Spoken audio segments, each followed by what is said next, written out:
Hello, welcome to Dark and Stormy Book Club. Today we talk with the Peschels of Peschel's Publishing. Enjoy. I'm Ann Dart. I'm Tracy Stormy. And I'm Kathy Knight. And together we are It Was a Dark and Stormy Book Club, a podcast for mystery lovers. Welcome.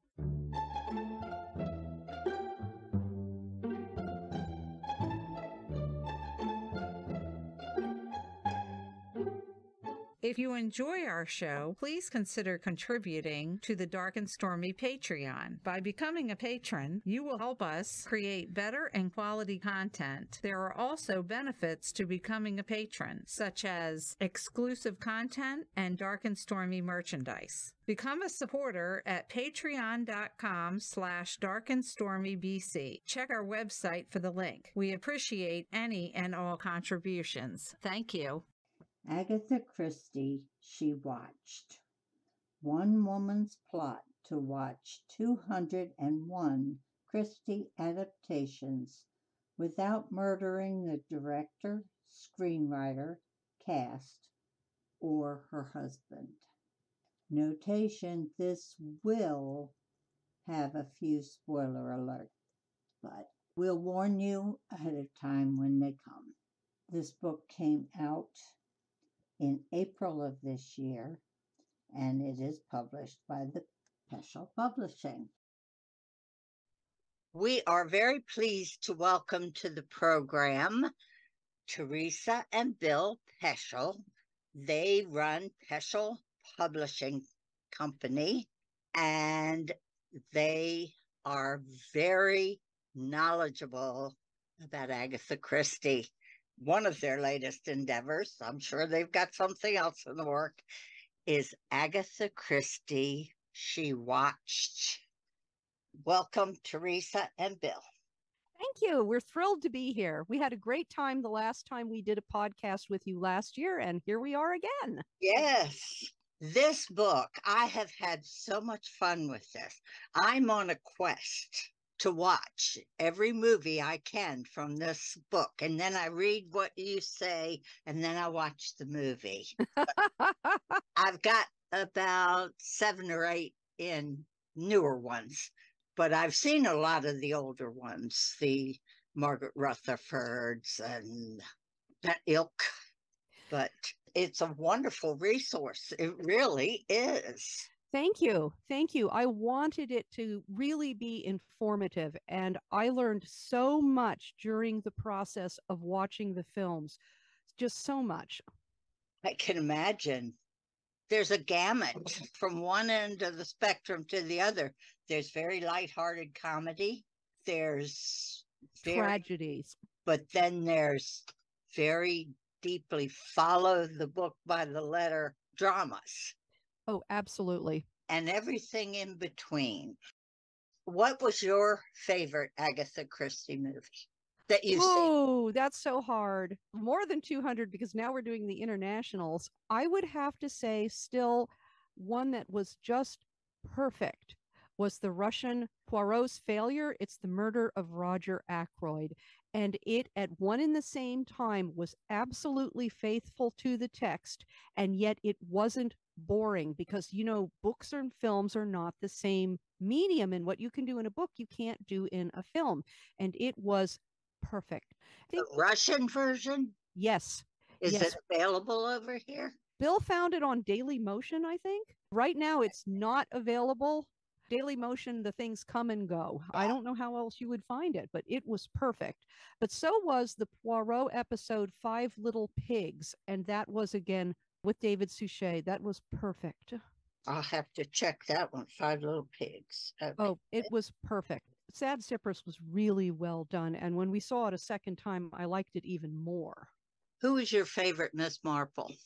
I really actually like Margaret Rutherford. I know she is not she's not the quintessential Miss Marple. I know that's all Joan Hickson, but you know, Margaret Rutherford makes it her own, and she is so unique, and she is so matter of fact and slightly batty, and who else is going to be the ladies fencing champion at the age of 70 but Margaret Rutherford?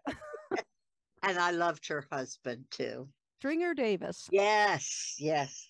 This is one of the most amazing things, and I recommend this if you want to do an Agatha Christie Film Festival, is to take a specific novel that has several film adaptations and then watch them in the order in which they were released. Because I started to realize as we did the project that, say, A Caribbean Mystery is a perfect example. It was filmed with Helen Hayes in 1983. Yes. And Sue Grafton wrote the screenplay, and you may know her name. Oh, of course. Do. She wrote the screenplay. And she really altered Mr. Raphael's secretary. She made her a far more important character. She really ramped up the power of gossip. You see Mr. Raphael's secretary gunning to be the next Mrs. Tim Kendall. And then the other two versions of that film used the same idea. They took the idea that Sue Grafton came up with. And you don't realize the connection between one film and the next unless you see them in order. Ah, that's an interesting concept. And in fact, getting back to Margaret Rutherford, I mentioned we're doing the international Agathas. Mm-hmm. There is a French film by Pascal Thomas, and he has a French version of Tommy and Tuppence. Oh, really? Yes, Prudence and Beresford. And they filmed the 450 from Paddington. And you think, why on earth would you make a Tommy and Tuppence movie and use the 450 from Paddington? There seems to be no reason for that whatsoever until you go back and watch Margaret Rutherford with Mr. Stringer. And I think that's where he got the idea. Huh. And I would never have known that if I hadn't seen the Margaret Rutherford.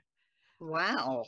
And the connections between one film and the next, there's no connection at all sometimes between one version and another. And other times you can almost see the trail of evidence. And that one, I just cannot imagine why Pascal Thomas would have made a Tommy and Tuppence movie with a Miss Marple property, except he watched Margaret Rutherford with Mr. Stringer. And the dynamics are the same.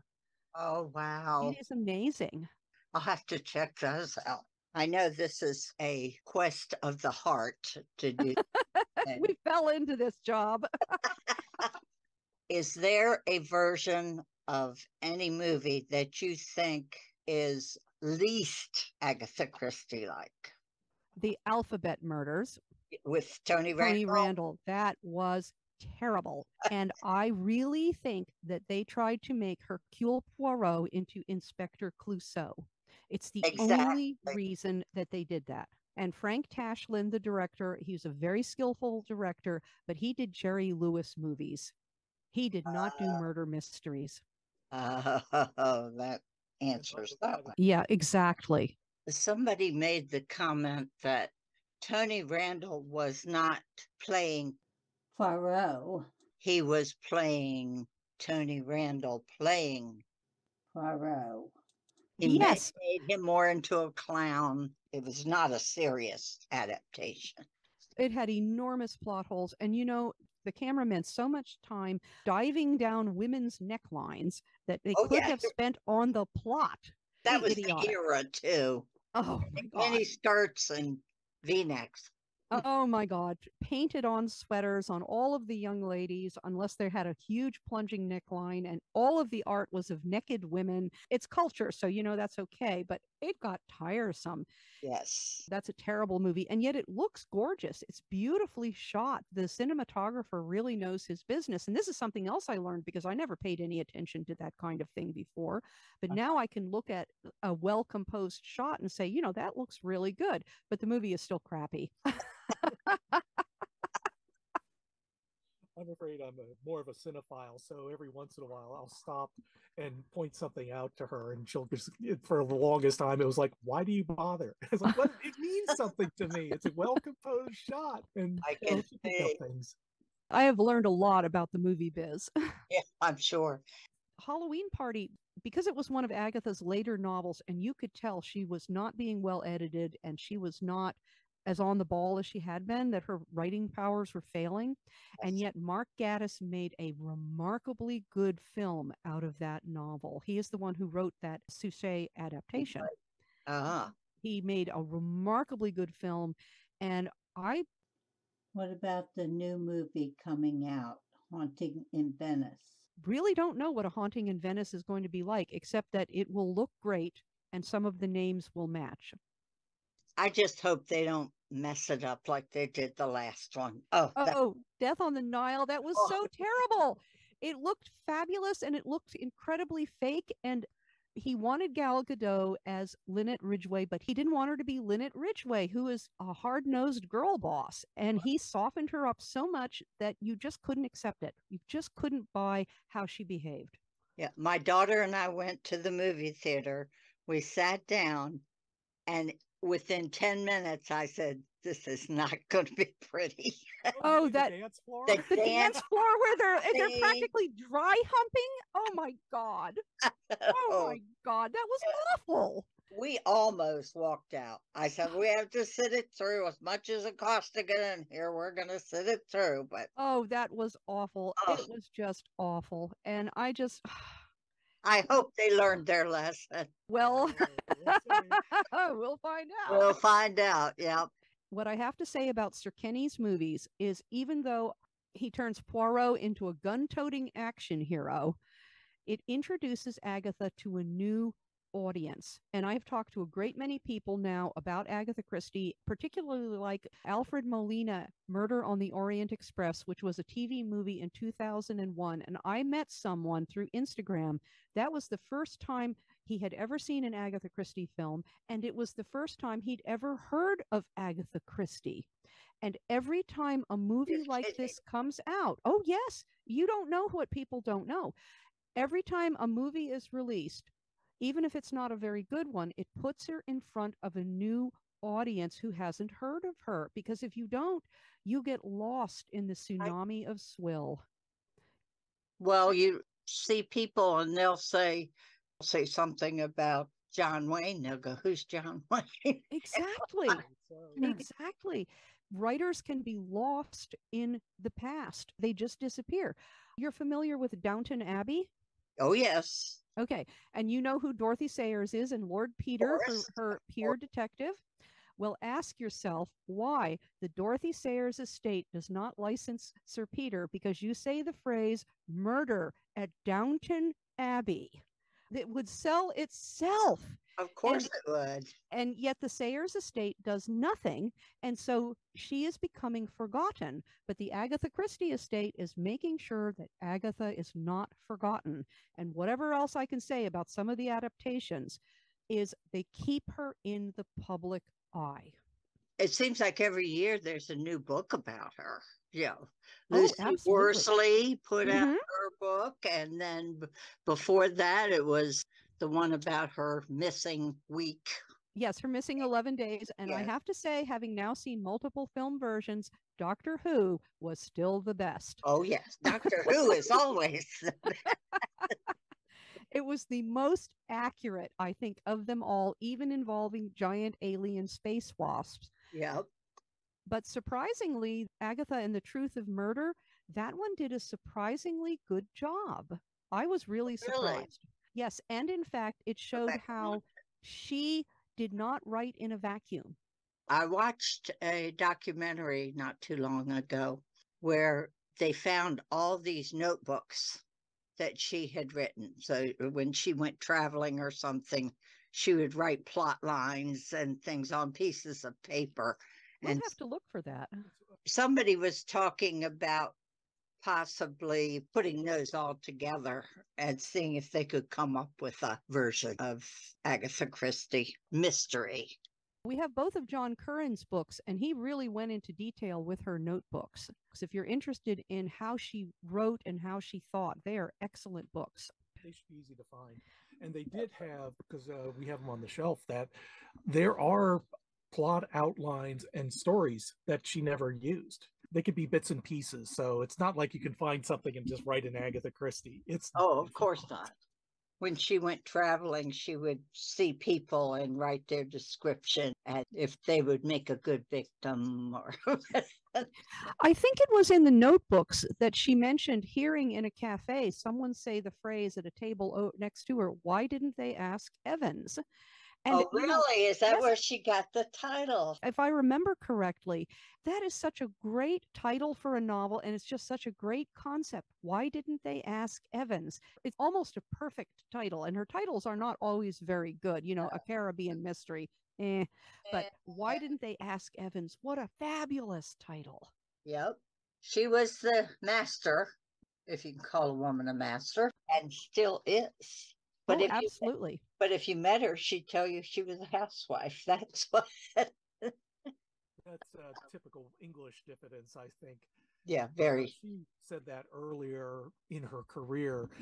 At the time she was married to Archie, she was writing at least one novel and 12 short stories a year. I know a lot more about Agatha Christie than I did 2 years ago. I don't think they've ever actually collected all of the short stories she has written. And I know for a fact, having plowed through all of the Poirot episodes with David Suchet, they did not film all the short stories because there's the 12 short stories that were combined into the big four. And I've never seen them published separately. And yet they were published as separate short stories. And there's another one, The Second Gong, which is in one of the smaller compilations, but it's not in my big case book of all of the short stories. Even the Poirots have never all been collected in one place. And I would bet that nobody has ever really done a bibliography of every single short story. I think they still find one now and then. They found The Wife of Kente in an Australian newspaper just a couple of years ago. Oh, wow. One she did during their round the world tour in 24, 25. I can't remember now the year, but I think it was 23. She but and Archie went around the world, and she did numerous interviews. It was part of a junket to promote this British Empire exhibition. So she was doing official work, and she wrote a short story, and it was published in an Australian newspaper, and then forgotten until a few years back when it was rediscovered. Wow. It must have been 1922 or 1923, but she went around the world and she used that material to write The Man in the Brown Suit, too. Everything that she did on her round the world cruise. And she always had a fond spot for Africa afterwards. And you can almost divide her boring colonels. If they're boring and gaudy, not from Africa, they're from India. But if they're exciting and romantic, they served in Africa. Yeah. Are you working on anything now other than the international? The internationals are taking a lot of time. It's really a challenge. We just saw The Mysterious Affair at Styles with the French Little Murders of Agatha Christie season 2. And you generally don't think of Agatha's characters. In this case, it's the French version of Mrs. Inglethorpe drinking children's blood, freshly squeezed, so that she can stay young forever. Oh, my word. They made some changes. They made some changes. I would think that's a diversion. It's really different. It's really, really different. But when we finish international, then we're going to move on to Murder at the Movies. And that's when we'll catch all of the Dorothy Sayers filmed adaptations. And they haven't done one since 1982. We'll do a large collection of Sherlock's. And then we'll also include some great classic mystery movies, like Clue. We'll pick Charlie Chan, Mr. Moto, all of the great classics. We're going to have a Columbo in there, too, because he did great mysteries. Yeah. And in fact, if you can make any suggestions for mystery movies that we absolutely must have, that we must see, I would be very appreciative. Or film. As long as they're movie length. As long as it's a movie, not an episode, but a movie. Yeah. I will keep that in mind and send you anything I see. Oh, that would be wonderful. I think we're about halfway through the international now. We have to finish the French. Then we have the Swedish Sven Hergesen. And we have some Indian films, some Japanese films. We might be able to get Ms. Ma Nemesis, which is South Korean. And then we have to rewatch Checkmate, which is the Chinese Agatha Christie. And it is really different. And it is so complicated. It is set in not a well-known period in the United States. It's set during the Republic of China in about 1920 in a northern city called Harbin. I have never seen such a matter-of-fact depiction and acceptance of police brutality and the power of the state on TV ever. Oh, my. It is so different, and it is very complex, and I have to watch the whole 24 episodes a second time to be able to do it justice. Ah, What they did was they took like 8 stories. 7 novels and 2 short stories, one of which they admitted to, which was the assassination of the prime minister, and one of which appears in the sequence. You recognize the Nemean lion, but that's not in any of the literature, including on the Agatha Christie official website, that they used the entire storyline of the Nemean lion. And they also used the central plot element for the mysterious affair at Styles. And again, that's not acknowledged on the Agatha Christie official website. They just went ahead and did it.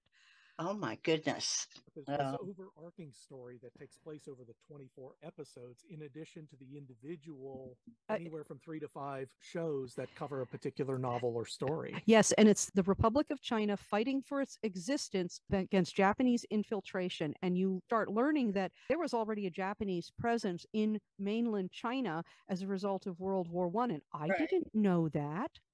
I mean, it's amazing. Wow. Which country do you think so far in your research has done the best job? Is there one?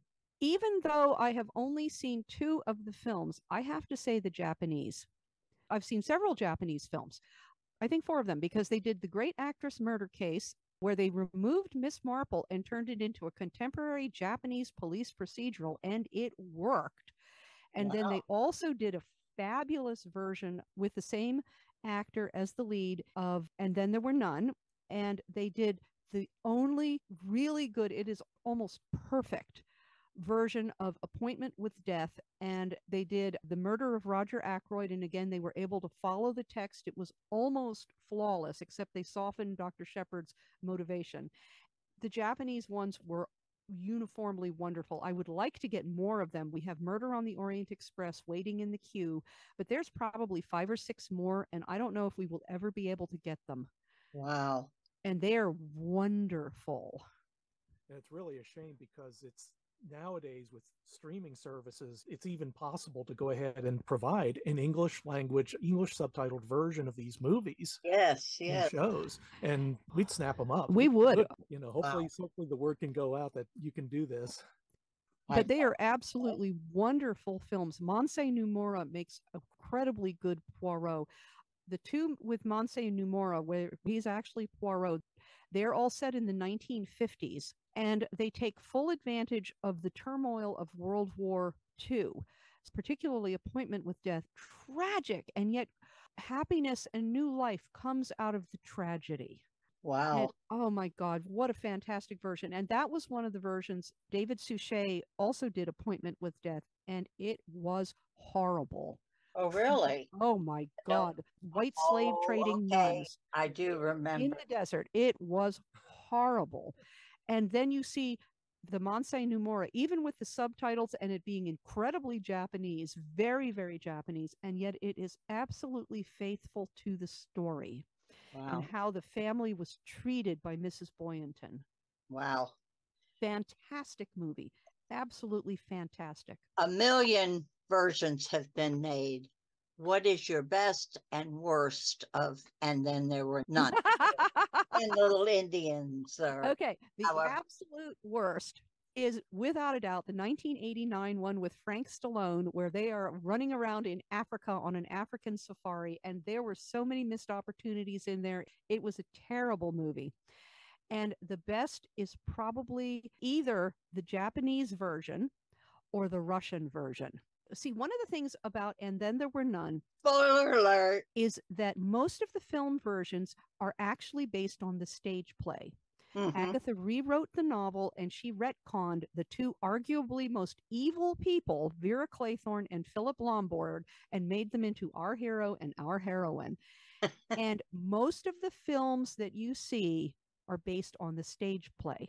And that's why they rescue themselves. And that's why you also find out that Judge Wargrave is the puppet master. That's what you see in the stage play, and that's what you see in the movies. But that's not in the novel. And the Russian version and the Japanese version are the only 2 that follow the novel, where you at the end are just as shocked as anyone when you discover that that nice judge was actually the puppet master behind the whole plot. Most offbeat one is without a doubt the Indian version. Yes, a Bollywood and Then There Were None with singing and dancing, and it is bizarre. And you can't rate it. I cannot rate that the way I can rate the other ones. You just absolutely can't. There's a 1945 And Then There Were None. It is also very, very good. It's also based on the stage play. It is excellent. Then there's a kinescope from 1959, again, based on the stage play, and they managed to squeeze it into about an hour, and it is truly excellent. Then you get Hugh O'Brien, and it's starting to. I remember that one. Yeah, it is not as good as it should be. They spent entirely too much time running around the Schloss, although they renamed her Anne. At least she doesn't run around in her underwear, but boy, they turned her into a round-heeled bimbo right away. And then you get the Bollywood one. You just don't think of statues with laser beams shooting out of their eyes and singing and dancing as being part of And Then There Were None. But there you are. When I watched it, I really had the impression that they were missing a couple of scenes in our version because there were whole chunks of plot that seemed to be gone. Wow. Let's see, the 1974 one, that's where they managed to make Elke Summer and Oliver Reed de-sex them. Then the Russian one was flawless. It was amazing. The Russian one is the first one that actually followed the novel, and you do not know that the judge did it. Then the 10 Little Indians in the African safari. Oh my God, that was painful to sit through. And then you get to Sarah Phelps, and she did something really interesting in 2015. She combined the stage play with the novel, and she's the first person to combine the two together, which is why you get Vera Claythorne confronting the judge. That doesn't happen in the novel, but it happens on the stage. Evil Vera Claythorne, and so she gets her just desserts. The Japanese one, truly remarkable. I mean, it was a contemporary police procedural set in Tokyo, and they covered all the bases. And again, if you did not know, you will be shocked. And then you get the French one where they turned the same story into a slasher flick. Oh my goodness. Oh, they were 10, set on Martinique, I think, an island. No, Martinique. I thought it was Guadalupe. Anyway, it's some island in the Caribbean. The islands. Oh, no, you're right, set in Guadalupe. But it was a slasher flick. Oh, wow. And they really played fast and loose with the text again. Well, Bill and Teresa, it's always a pleasure to talk to you guys. We wish you all the best, and we thank you for taking up your afternoon to talk Agatha Christie with us. It's great fun to watch the movies. I'm going to continue my quest. I'm going to send you questions. Oh, please do. Please do. I think come across one that you don't have on your list, I'll send it to you. Oh, absolutely. Please. You enjoy the rest of your day and your summer, and we will talk soon. Okay. Thank you so much. Okay. Thanks, Bill. Thanks, Teresa. Bye-bye. Thank you. Bye-bye. Bye-bye. Trivia. Last week's question was, Eric van Lustbader was born and raised in Greenwich Village, New York. As a child, he rubbed elbows with Hollywood royalty, David and Keith Carradine. What was their interaction? A, they were church acolytes together. B, they played together. C, he delivered newspapers to them. Or D, they babysat for his mother. The answer is B, they played together. They played together as children and even built orange crate race cars together. At the very same time, in the very same building, actress Lauren Bacall was their upstairs neighbor. This week's question is, there have been many true crime books written about the following serial killers: Jeffrey Dahmer, Aileen Wuornos, or Ted Bundy. But what is one thing that they still have in common? A, Anne Rule wrote books about them. B, they contributed to their story with the author writing their story. C, they have Facebook pages, or D, they have fan clubs. Tune in next week for the answer. Well, that brings us to the end of another episode. We thank Bill and Teresa Peschel for talking with us. We really enjoy looking at their research on Agatha Christie from soup to nuts. We hope you enjoyed it, and we hope you join us next week when we'll have another fascinating book to talk about. And remember, Life would be boring without a little mystery. Bye. Bye.